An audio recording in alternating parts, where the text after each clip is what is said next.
729 करोड़ रुपए से अमृत भारत स्टेशन की तर्ज पर विकसित होगा सेंट्रल स्टेशन। नमस्कार, मैं रश्मि पांडे और आप देख रही हैं हापुड़ हलचल। कानपुर सेंट्रल रेलवे स्टेशन को अमृत भारत स्टेशन के तहत विकसित करने का काम अब तेजी पकड़ेगा। इसके लिए 729 करोड़ रुपए का बजट इस साल जारी हो सकता है। दरअसल वित्त मंत्री ने रेलवे का बजट 1,40 करोड़ से बढ़ाकर 2,41 करोड़ कर दिया है। बजट के बाद रेल मंत्री अश्विनी वैष्णव ने कॉन्फ्रेंस पर कानपुर स्टेशन का नाम भी लिया। इससे बजट मिलने की संभावनाओं को और बल मिल गया है। इसके अलावा उन्होंने कानपुर से एक और वंदे भारत एक्सप्रेस समेत 12 नई ट्रेनें चलाने की बात कही। कानपुर के हिस्से में आई रेल योजनाएं और चल रही योजनाओं में जारी होने वाले बजट की जानकारी इसी सप्ताह जारी होने वाली पिंक बुक से होगी।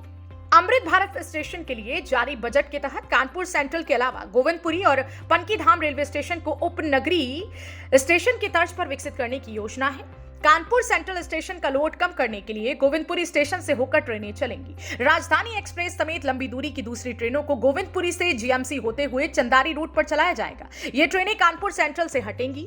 पनकी में बड़ी आबादी की वजह से पनकीधाम रेलवे स्टेशन को सिटी स्टेशन की तर्ज पर विकसित किया जाएगा। जरीब चौकी से आईआईटी तक एलिवेटेड ट्रैक बनाने के साथ ही अनवरगंज स्टेशन को टर्मिनल का दर्जा मिल जाएगा। अनवरगंज फर्रुखाबाद रेलवे मार्ग पर बरेली मथुरा होते हुए दिल्ली और आगरा राजस्थान गुजरात की ट्रेनें बढ़ेंगी। रेल मंत्री ने डीएफसी का काम भी 2 माह में पूरा करने को कहा। इसके लिए बजट पहले ही जारी हो चुका है। डीएफसी के बनने से दिल्ली हावड़ा रूट पर कानपुर सेंट्रल होकर चल रही मालगाड़ियां पूरी तरह से स्थानांतरित हो जाएंगी।